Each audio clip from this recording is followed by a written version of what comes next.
once again, you know, a bonus scoreboard tracker, hey, we get here, that's what that level is here, that, you know, these don't mean much other than giving the clients a little extra ways to display it to their employees.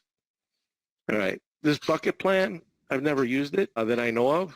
I think I did, but I've never used this sheet on this template. I got a feeling this is where you rank employees into different buckets, and the top bucket gets 9%, the middle bucket gets 5%, and the bottom bucket gets 0. I don't like it. I like a little bit of communism when it comes to the gain share. Everybody gets the same percentage. It just could be different because of their pay rate.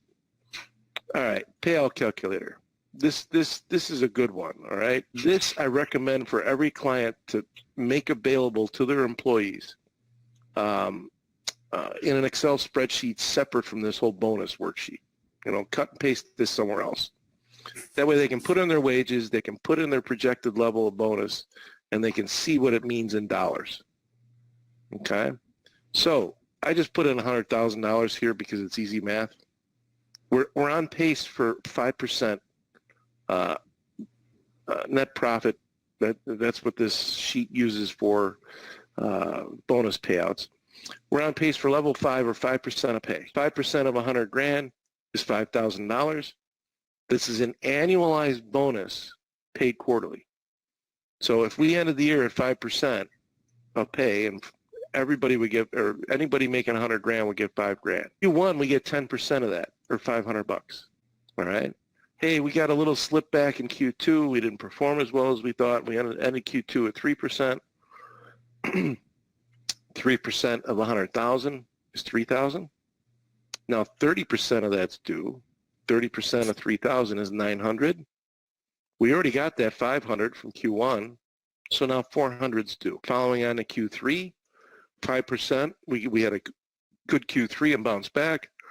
5% of 100,000 is 5,000. 60% is now due. 60% of that 5,000 is $3,000. Less than 900 we already received, leaves 2,100. Okay. Hey, we had a great fourth quarter. 7%. 7% of 100,000 is 7,000. 100% of that's due, or 7,000. We already paid out the $3,000, so 4,000's due. Does that make sense to everybody? Do you ever have them do up something that says, so they have examples, like for somebody who makes, say, 45, somebody who makes, just so people have, like, you know, here's what Sally might earn, or just post this somewhere that everybody can play with it themselves? I recommend that they send this sheet out to every employee. I mean, they cut and paste that. You know, they don't need to see all this stuff, but they get this in a separate, totally separate Excel file and make it available to everybody in the company. Does that answer that, Brenda? Yeah, I think that's great to do that. Most people should be able to get in and plug in a number, so I love it.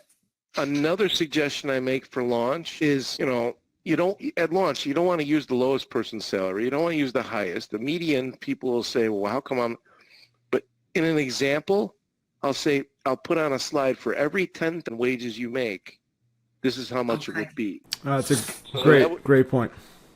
That's great. That way somebody making 45,000 can multiply it times 4.5. Somebody making 90,000 can multiply it times 9. That way you're not insulting anybody, or nobody's sitting there saying, well, how come I only make 40,000? That slide says 60,000. That's a great idea.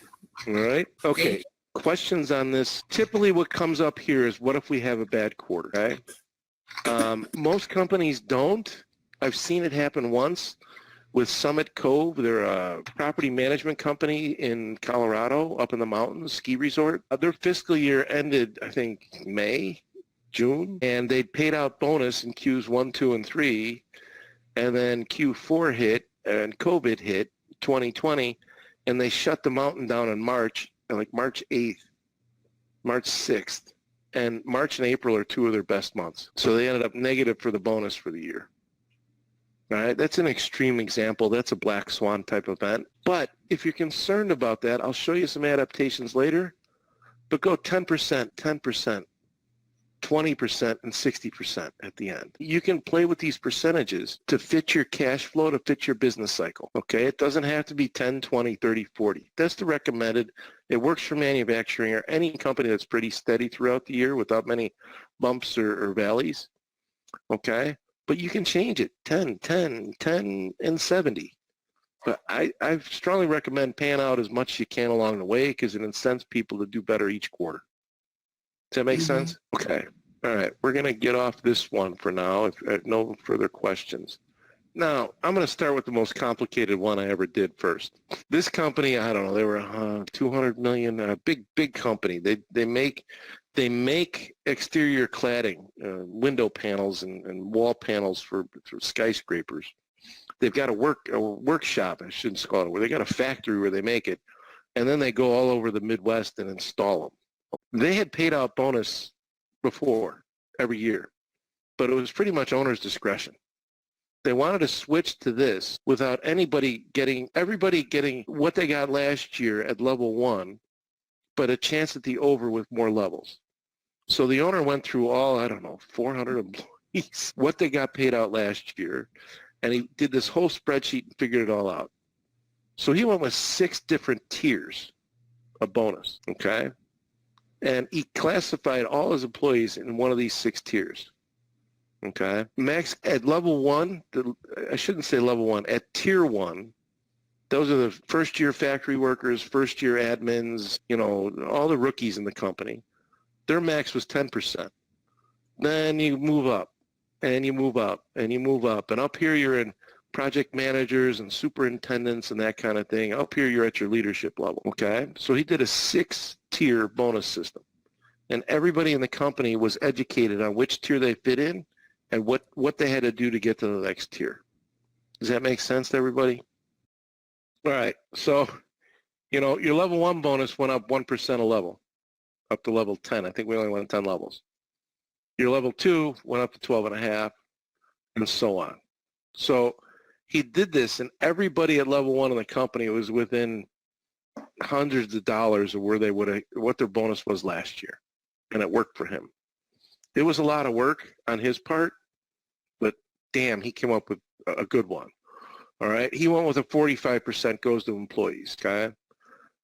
So that's an extreme example of adapting this to fit what was last year's bonus. One of the key components of this is we don't want to design a bonus plan where they get less than last year. They'll say, this is BS. Why can't we go back to the old way?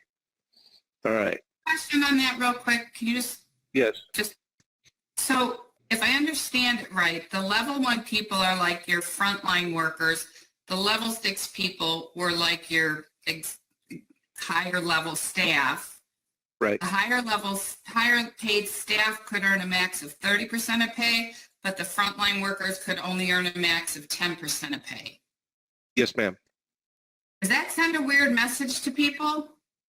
It was in construction, Brenda, which the frontline workers are used to nothing, and the level 6 are used to getting a pretty good slice. So these level 6 at 30% of pay max, their floor. What was their floor? Their floor was 3%, and that's about what they got the previous year. But now they had a chance at the over. Got it. So is it fair? Is it fair in my mind in the company I ran? No, but in this company. So nobody was going backwards and everybody had a shot at the over. It worked. Because they had already had something before. Makes sense. Correct. Thank you for that. Brenda, a lot of my clients too, those hourly employees, they're getting time, double time, and the salaried guys and gals, they don't get that, and they still have to put in the 70 hours as well. So yep, we got that more on that coming up, Terry. We got 19 minutes left, and I got 6 examples to show you that I think will be helpful. Okay. All right, this one. I like this one because it was definitely unique.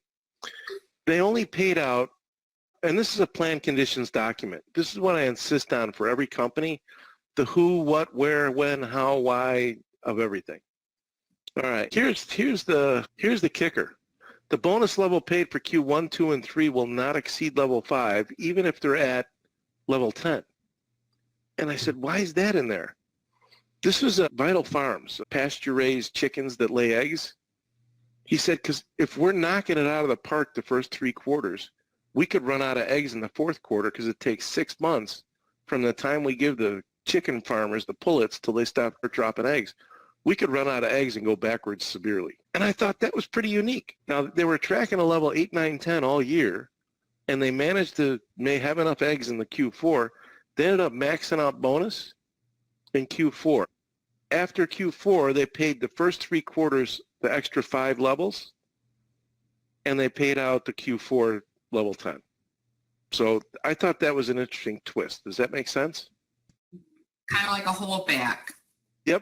Yep, to make sure we didn't lose 10 million in Q4. All right, so that's that one. Let me get this out of the way. All right, more examples. This one. I like this one. This was unique. This is a party rental company out in the Carolinas. Once again, how you qualify based on year-to-date earnings. Okay, overtime earnings, you got to be careful. In California, since this is considered a production-based bonus plan, you got to pay on overtime or else you can get sued. So each state is different on whether or not you can pay on overtime or not pay on overtime. I don't like to pay on overtime because, like Terry was just saying, you know, salaried people don't get overtime. Other people do.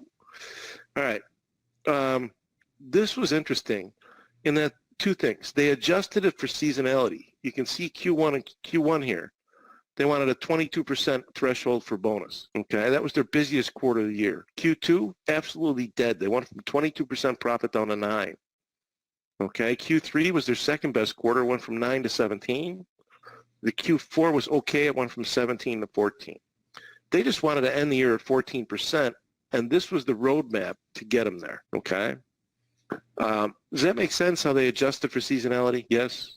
Yes, it's basically going to come off their plan, right? Whatever their plan is. Yep. The plan's going to have that built in. This one, I fought this tooth and nail. They hit these profit levels. The frontline people, this is a cement construction company, built curbs and sidewalks and stuff. They get half, and they get 3 times that. Half, 3 times, half, 3 times. I did not like this. He said, no, the most key important people in my company are those foremen and superintendents and the estimators. He says, that's what drives the bus. He said, these frontline guys, yeah, they can get motivated, but they'll leave the company in a heartbeat to go down the road. I fought a tooth and nail, but I wanted to show you, okay, this is what he wanted. You know, your frontline laborer is pouring the cement, get a half, while the guy who's standing behind him with a whip gets 1.5%. Okay, I didn't like it, but that's what the client wanted. All right, done with that one.